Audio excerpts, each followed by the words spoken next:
Hi guys, welcome back to another new video of IPDRG Learning Hub Telugu. Let's go. ఈ వీడియోలో IPDRGలో మనం consider చేయాల్సిన conditions ఏవేవి అని చెప్పి తెలుసుకుందాము. మెయిన్గా ఒక 10 ఉన్నాయన్నమాట. మనం ఖచ్చితంగా చెక్ చేసి కోడ్ చేయవలసినవి. వాటి గురించి ఒక్కొక్కటి తెలుసుకుందాము. అక్కడ మెన్షన్ చేశాను కదా అన్ని. ఇప్పుడు ఒక్కొక్క దాని గురించి తెలుసుకుందాం. అందులో వేటిని కన్సిడర్ చేయాలి, వేటిని చేయకూడదు అని అలాగా. ఫస్ట్ అడ్మిట్ డయాగ్నోసిస్ అంటే రీజన్ ఫర్ అడ్మిషన్. అడ్మిట్ కావడానికి గల రీజన్ ఏంటి అనేది చెక్ చేస్తాం. దాన్నే అడ్మిట్ డయాగ్నోసిస్ కింద మనము కోడ్ చేస్తాము. నెక్స్ట్ సిసి కండిషన్స్ అంటే కాంప్లికేషన్ కోమార్బిడిటీ కండిషన్స్ అన్నమాట. వీటి వల్ల డిఆర్జీ అనేది చేంజ్ అవుతుంది కాబట్టి మనం వాటిని కోడ్ చేసే ముందు ఖచ్చితంగా కన్ఫర్మ్ చేసుకోవాలి ఉందా లేదా అని, తర్వాతే కోడ్ చేయాలి. ఇలాగా ఎంసీసీ కండిషన్స్ అంటే మేజర్ కాంప్లికేషన్ కోమార్బిడిటీ అని అర్థం అన్నమాట. వీటి వల్ల కూడా డిఆర్జీ అఫెక్ట్ అవుతుంది కాబట్టి కండిషన్స్ ఉన్నాయా లేదా కన్ఫర్మ్ చేసుకొని కోడ్ చేయాలి. Next HNP and operative notes. HNP అంటే హిస్టరీ ఆఫ్ ప్రజెంట్ ఇల్నెస్. అందులో మనము పేషెంట్ ఎందుకు అడ్మిట్ అయ్యారు దాని గురించి అంతా చీఫ్ కంప్లైంట్ అని చెప్పి ఇస్తారు. అది బాగా చూడాల్సి ఉంటుంది.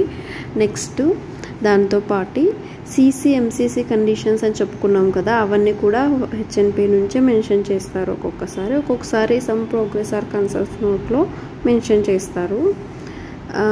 అలాగే allergy reactions, long term drug usage ఉంటుంది కదా పేషెంట్, అవి పాస్ట్ మెడికల్ హిస్టరీ అంటాము వాటిని. తర్వాత past surgical history, present admit అయినప్పుడు కాకుండా ప్రీవియస్గా ఏమన్నా సర్జరీస్ చేసుకున్నారా అవి. తర్వాత అసెస్మెంట్ అండ్ ప్లాన్లో పేషెంట్కి ప్రజెంట్ ఉన్న కండిషన్స్, ప్రీవియస్ కండిషన్స్ అవంతా ఉంటాయన్నమాట. వాటితో పాటు మెయిన్గా క్రానిక్ కండిషన్స్, వాళ్ళు ఆ కండిషన్కి మెడిసిన్ యూస్ చేస్తున్నా చేయకపోయినా సరే క్రానిక్ కండిషన్స్ అనేవి మనము కోడ్ చేయవలసి ఉంటుంది అన్నమాట. ఇలాగా హెచ్ఎన్పిలో మనము స్మోకింగ్ స్టేటస్ అంటే స్మోకరా, ఒకవేళ స్మోక్ చేస్తుంటే చియోబులా లేదా సిగరెట్స్ అక్కడ ఉంటాయి, వాటిని కూడా మనము కన్సిడర్ చేయాలి. సోషల్ స్టేటస్ ఉంటుంది అంటే లైక్ హోమ్లెస్నెస్, ఫర్దర్గా ఇంకా వేరేవి కూడా ఉన్నాయి. సోషల్ స్టేటస్ కూడా మనము కన్సిడర్ చేసుకోవాలి. పేషెంట్కి ఏవైనా డ్రగ్స్ కానీ మెటల్స్ కానీ అలర్జీ రియాక్షన్స్ ఉంటే వాటిని కూడా కన్సిడర్ చేయవలసి ఉంటుంది. క్రానిక్ కండిషన్స్ లైక్ థైరాయిడ్ ఉందనుకోండి, దానికి మెడికేషన్ యూజ్ చేస్తున్నారు లేదా చెక్ చేయాలి, అప్పుడు కండిషన్ని కోడ్ చేయాలి. ఇన్ కేస్ మెడికేషన్ యూజ్ చేయకపోయినా సరే chronic conditions like hyper tension, heart failure ఇవి ఉంటాయి కదా, వాటిలన్నిటిని మనము ఖచ్చితంగా కోడ్ చేయాలి. అంటే చాలా ఉన్నాయి క్రానిక్ కండిషన్స్, నేను ఏదో జస్ట్ 3 చెప్పాను మీకు అంతే. అసెస్మెంట్ అండ్ ప్లాన్లో ఏం చెప్తున్నారో వాటిని కూడా ఖచ్చితంగా కోడ్ చేయాల్సి ఉంటుంది. అసెస్మెంట్లో ఒకసారి ఒబెసిటీ, మాల్న్యూట్రిషన్ చెప్తారు. అలాంటప్పుడు మనము 2 కోడ్ చేయొచ్చా, కన్సిడర్ చేయొచ్చా అంటే చేయొచ్చు. బిఎంఐ మాత్రం మనం చెక్ చేసుకొని ఇవ్వాల్సి ఉంటుంది. అడిషనల్గా ఒబెసిటీ ఉన్నప్పుడు బిఎంఐ ఇవ్వాల్సిందే, మాల్న్యూట్రిషన్ ఉన్నప్పుడు కూడా మనము బిఎంఐ అనేది కోడ్ చేయొచ్చు. ఒబెసిటీ యాడ్ చేసినప్పుడు మనకి డిఆర్జీ చేంజ్ అవ్వదు, బట్ కానీ సివియర్ మాల్న్యూట్రిషన్ అలా ఏవైనా యాడ్ చేసినప్పుడు అది ఎంసీసీ కింద వస్తుంది. కాబట్టి ఖచ్చితంగా ఈ కండిషన్స్ అన్నిటినీ మనము జాగ్రత్తగా చెక్ చేసుకోవాలి. Next operative note. ఇందులో ఏమేమి కన్సిడర్ చేయాలి అంటే ప్రీ ఆప్ డయాగ్నోసిస్, పోస్ట్ ఆప్ డయాగ్నోసిస్, తర్వాత అసలు పేషెంట్కి జరుగుతున్న ప్రొసీజర్ ఏంటి, ఒకవేళ ఆ ప్రొసీజర్లో అది మాత్రమే ఉందా, దాంతోపాటు ఇంకా ఫర్దర్ ప్రొసీజర్స్ కూడా చేస్తున్నారా అని చూసుకోవాలి. లైక్ ఇప్పుడు పేషెంట్కి సిఏబీజీ చేస్తున్నారు, ప్రిన్సిపల్ ప్రొసీజర్ సిఏబీజీ బైపాస్, దాన్ని కోడ్ చేస్తాము. ఓకే. సెకండరీగా అంటే దాంట్లో ఇంకా ఇంక్లూడ్ అయ్యే ప్రొసీజర్స్ ఇప్పుడు cardiopulmonary bypass, cardiac pulmonary machine, so దానికి ఒక ప్రొసీజర్ కోడ్ వస్తుంది, దాన్ని కూడా మనం కోడ్ చేయవలసి ఉంటుంది అన్నమాట. దానికోసం సెఫానస్విన్ హార్వెస్ట్ చేస్తారు కదా, దానికి కూడా సపరేట్ ప్రొసీజర్ కోడ్ అనేది ఇవ్వాల్సి ఉంటుంది. అలా మెయిన్ ప్రొసీజర్తో పాటు అందులో ఇంకా ఫర్దర్ ఏమైనా సెకండరీగా కోడ్స్ ఇవ్వవలసి ఉంటుందా అనేది కూడా మనము చెక్ చేసుకోవాలి. అంటే డైరెక్ట్ బైపాస్ కదా అని బైపాస్ ఇచ్చేసి కంప్లీట్ చేయకూడదు. దాంతోపాటు అడిషనల్గా దీనికి ఈ ప్రొసీజర్కి ఇంకా కోడ్ ఇవ్వాల్సి ఉంటుందా అనేవి మనము చెక్ చేసుకొని కోడ్ చేయాలి.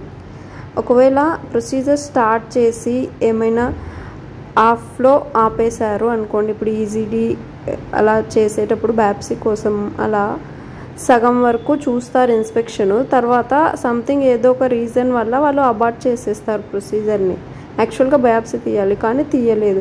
అలాంటప్పుడు మనం ఏం చేయాలి, అట్లీస్ట్ ఇన్స్పెక్షన్ కోడ్ అయినా ఇవ్వాలి. ఎలాగో అబార్ట్ చేశారు కదా అని చెప్పి అసలు కోడ్ చేయకుండా వదిలేయకూడదు.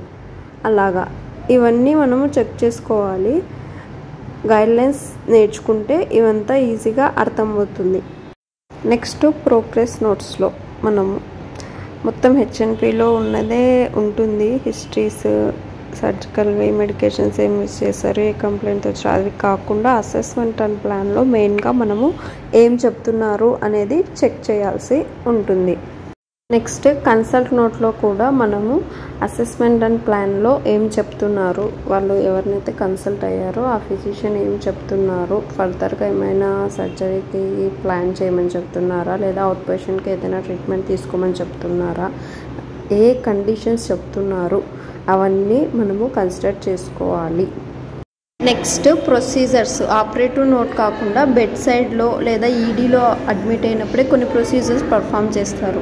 అంటే స్కిన్ లాసరేషన్ జరగడము, ఎక్స్టర్నల్గా అక్కడే దానికి రిపేర్ అనేది చేస్తారు అనమాట.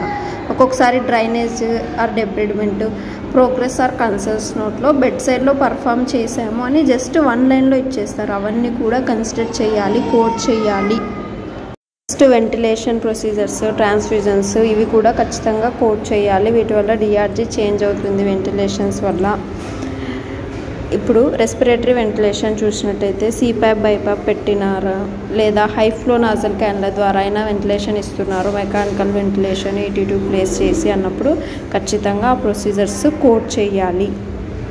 నెక్స్ట్ ట్రాన్స్ఫ్యూజన్, బ్లడ్ ప్రోడక్ట్స్ ఉంటాయి కదా, 2 యూనిట్స్ ట్రాన్స్ఫ్యూజ్ చేసాము అని చెప్పారనుకోండి, అలాంటప్పుడు మనము దానికి కోడ్ ఇవ్వాలి. ఎన్ని యూనిట్స్ అయినా చేయనివ్వండి, ఈ డేట్లో చేశారు అంటే ఎన్ని యూనిట్స్ చేసినా సరే ఒక్క కోడే ఇస్తాము. సేమ్ అలాగే వరుసగా 3 days చేశారనుకోండి, 3 డిఫరెన్స్ అంటే వేరే వేరే రోజులలో చేశారు కాబట్టి 3 times కోడ్ ఇవ్వాల్సి ఉంటుంది. అదే మనం హిమోడయాలసిస్ అనుకోండి, పేషెంట్ అడ్మిట్ డేట్ నుంచి discharge date 5 days length of stay అనుకోండి, ఎన్ని డేస్ చేసినా సరే ఒక్కసారే కోడ్ చేస్తాము. ఫస్ట్ ఏ రోజైతే చేశారో ఆ డేట్ మెన్షన్ చేసి ఒక కోడే ఇస్తామన్నమాట. ట్రాన్స్ఫ్యూజన్స్కి అలా కాదు, డిఫరెంట్ డేస్లో చేసినప్పుడు ఎన్ని డిఫరెంట్ డేస్లో చేశారో అన్ని కోడ్స్ ఇవ్వాలి. నెక్స్ట్ డిశ్చార్జ్ సమ్మరీ, ఇది మెయిన్ అనమాట. మనకు పేషెంట్ డిశ్చార్జ్ అయ్యే డేట్ ఉంటుంది కదా, ఆ డేట్లో డిశ్చార్జ్ సమ్మరీలో హాస్పిటల్ కోర్స్ అనేది ఉంటుంది. టోటల్గా అతను అడ్మిట్ అయినప్పటి నుంచి డిశ్చార్జ్ అయిన డేట్ వరకు ఏం చేశారు, ఏం జరిగింది, అసలు ఏ కండిషన్ వల్ల అడ్మిట్ అవ్వాల్సి వచ్చింది, ఎలా ట్రీట్మెంట్ చేశారు అనే దాని గురించి అంతా ఇందులో చెప్పింటారు. అలాగే ప్రోగ్రెస్ నోట్స్, కన్సల్ట్స్ నోట్స్లో పలానా కండిషన్ ఉంది అని చెప్తారు. అసెస్మెంట్స్లో అలాగా సమ్ టైమ్స్ ఆ కండిషన్ రూల్డ్ అవుట్ అయిపోయింది అని డిశ్చార్జ్ సమ్మరీలో మాత్రమే చెప్పింటారనమాట. అలాంటప్పుడు మనము అసలు ఆ కండిషన్ని కోడ్ చేయకూడదు, రూల్డ్ అవుట్ అని చెప్పింటారు. సిహెచ్ఎఫ్తో వచ్చారు అని చెప్తారు, సిహెచ్ఎఫ్ ఉంది అని కూడా చెప్పారు ప్రోగ్రెస్లో, కన్సల్ట్స్లో. కానీ ఇక్కడ డిశ్చార్జ్ సమ్మరీ ఉంటుంది కదా, ఆ నోట్లో సిహెచ్ఎఫ్ వాజ్ రూల్డ్ అవుట్ అన్నారనుకోండి, అసలు మనము అది కోడ్ చేయాల్సిన అవసరం లేదు, ఉందా లేదా అని క్వరీ పెట్టాల్సిన అవసరం కూడా లేదు, అసలు నో నీడ్ టు కోడ్ అనమాట. అలాగే మెయిన్గా మనము డిశ్చార్జ్ డయాగ్నోసిస్ నుంచి కన్సిడర్ చేయాల్సింది ఏంటి అంటే, మన ఐపీ చార్ట్స్లో ప్రోగ్రెస్ ఆర్ కన్సల్ట్స్ నోట్స్లో ఏవైనా కండిషన్స్ క్వశ్చనబుల్ అలా చెప్పారు, బట్ కానీ డిశ్చార్జ్ సమ్మరీలో మాత్రం suspected due to, likely due to, ఈ కండిషన్ దీనివల్లే, లైక్లీ లేదా ప్రాబబ్లీ డ్యూ టు అని అలా మెన్షన్ చేశారు అంటే ఖచ్చితంగా దానివల్లే అని మనం కన్సిడర్ చేసుకొని కోడ్ చేయాలి. నో నీడ్ టు క్వరీ అనమాట. మళ్ళీ లైక్లీ అంటున్నారు కానీ కన్ఫామ్గా చెప్పట్లేదు కదా అనుకోకూడదు. డిశ్చార్జ్ డయాగ్నోసిస్లో likely, probably, secondary to, maybe due to అని చెప్పినా సరే మనము దాన్ని కన్ఫామ్గా పేషెంట్కి ఉంది అని చెప్పి కన్సిడర్ చేసుకోవచ్చు, కోడ్ చేయొచ్చు. ఓన్లీ డిశ్చార్జ్ సమ్మరీలోనే, మళ్ళీ ప్రోగ్రెస్ కన్సల్ట్స్లో హెచ్ఎన్పీలో ఇలా చెప్తే వాటిని కన్సిడర్ చేసుకోకూడదు. నెక్స్ట్ డిశ్చార్జ్ డిస్పోజిషన్, పేషెంట్ని హాస్పిటల్ నుంచి ఎక్కడికి డిశ్చార్జ్ చేస్తున్నారు అనేది కూడా ఖచ్చితంగా మనం కరెక్ట్గా ఇవ్వాలి. హోమా లేదా హోమ్ విత్ హెచ్హెచ్సి అంటారు, హోమ్ హెల్త్ సర్వీస్ అంటారు, అలా ఏమైనా ప్రొవైడ్ చేస్తున్నారా, లేదా లాంగ్ టర్మ్ అక్యూట్ కేర్కి షిఫ్ట్ చేస్తున్నారా, లేదా అదర్ షార్ట్ ఫెసిలిటీస్కి షిఫ్ట్ చేస్తున్నారా, లేదా రిహాబిలిటేషన్ సెంటర్స్కా, లేదా సైకియాట్రిక్ హాస్పిటల్ చాలా ఉంటాయి, ఎక్కడికి డిశ్చార్జ్ చేస్తున్నారు అనేది ఖచ్చితంగా కరెక్ట్గా చూడాలి. ఇన్ కేస్ ఎక్స్పైర్డ్ చార్ట్ అనుకోండి, డిశ్చార్జ్ డిస్పోజిషన్ ఉండదు, డైరెక్ట్గా ఎక్స్పైర్డ్నే డిస్పోజిషన్గా తీసుకుంటాము. కాకపోతే ఖచ్చితంగా డెత్ రికార్డ్స్ ఉన్నాయా లేదా చెక్ చేయాలి, లేదా ఎక్కడో ఒక చోట హాస్పిటల్ కోర్స్లో కానీ ఎక్కడో ఒక చోట మెన్షన్ చేస్తారు, సో టైంలో పేషెంట్ ఎక్స్పైర్డ్ అయ్యారు అన్నట్లు చెప్తారనమాట. ఖచ్చితంగా డెత్ రికార్డ్స్ అనేవి కూడా ఉంటాయి. సమ్టైమ్ హాస్పిటల్స్ కేర్కి వెళ్తారు కదా, అవి కూడా ఏదైనా సరే డిస్పోజిషన్ అనేది చాలా ఇంపార్టెంట్. ఎక్కడికి పంపిస్తున్నారు అనేది కరెక్ట్గా ఇవ్వాలి. ఈ వీడియోలో ఖచ్చితంగా కన్సిడర్ చేయాల్సిన 10 కండిషన్స్ గురించి మనము తెలుసుకున్నాము. ఈ వీడియో మీకు అర్థమైంది అనుకుంటున్నాను. మీకు ఏ టాపిక్ మీద వీడియోస్ కావాలో కామెంట్ సెక్షన్లో కామెంట్ చేయండి. అలాగే మరిన్ని వీడియోస్ కోసం ఐపీడీఆర్జీ లెర్నింగ్ హబ్ తెలుగు ఛానల్ని సబ్స్క్రైబ్ చేసుకోండి. మీకు ఈ వీడియో నచ్చినట్టయితే లైక్ చేసి మీ ఫ్రెండ్స్కి షేర్ చేయండి. Thanks for watching.